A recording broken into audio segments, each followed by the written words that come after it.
Oduu nama gaddisiisu Oromoo Booranaati irratti mootummaan naannoo Somaalee dhukaasa baneen namni 3 ajjeefamuun dubbatamaa jira.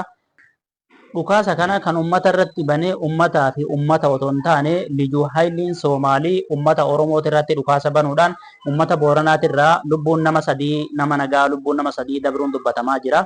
Dabalataanii guyyaa dheengaddaa daa'imman horii waliin tiksan irratti godina Booranaa aanaa Waacillee keessatti daa'ima ganna 7 ijoollee horii wajjin tiksitu keessaa ijoollee Oromoo daa'ima ganna 7 irratti hidhattoonni Liyyuu Haayilii Soomaalii dhukaasa banuudhaan daa'ima ganna 7 ajjeeftee jedhamee jira. Akkuma kanaan dura gaafa daangaan Oromiyaa weerarame sana isinitti himaa turre kaayyoon mootummaan naannoo Oromiyaa kutee mootummaa naannoo Somaaliitiidhaaf lafa kennee fi inni guddaan lola Oromoo fi Somaalee gidduutti kaasuudhaaf kan karoorfatame jennee isinitti himaa turre. Dabalataanii Oromoon naannoo Somaalee keessa jiranii bakka adda addaatti roorroon hamaan isaanirra ga'u jira.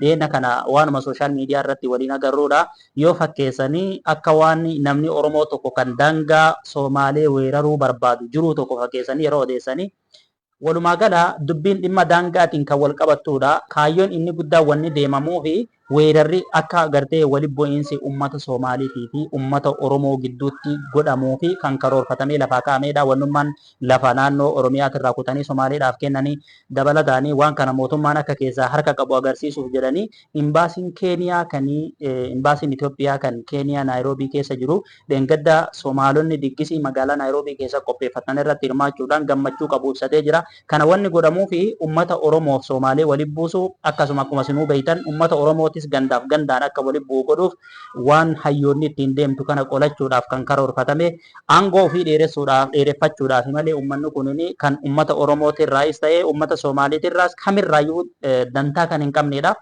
Amma kanarratti Oromoonni maal godhuu qaba?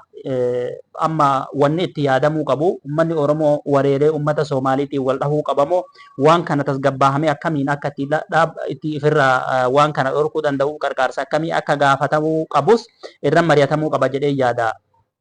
Wanni kun akka isaan godhuu danda'an akka isaan godhuu barbaadan kana wajjiyyoo kan itti fufnu taate isaaniifis milkaa'ee nurraa immoo miidhaa ga'u malee faayidaan nuti argannu waan hin jirreef uummanni Oromoo waan kana akkamitti akka laaluu qabu hayyoonni irratti hojjetanii akkamitti akka uummata kana tasgabbeessuu qaban uummata Somaalees ta'ee uummata Oromootis akkamitti waan kana jalaa fashaleessuu akka qaban irratti hojjechuu qaban jedhee yaadaan.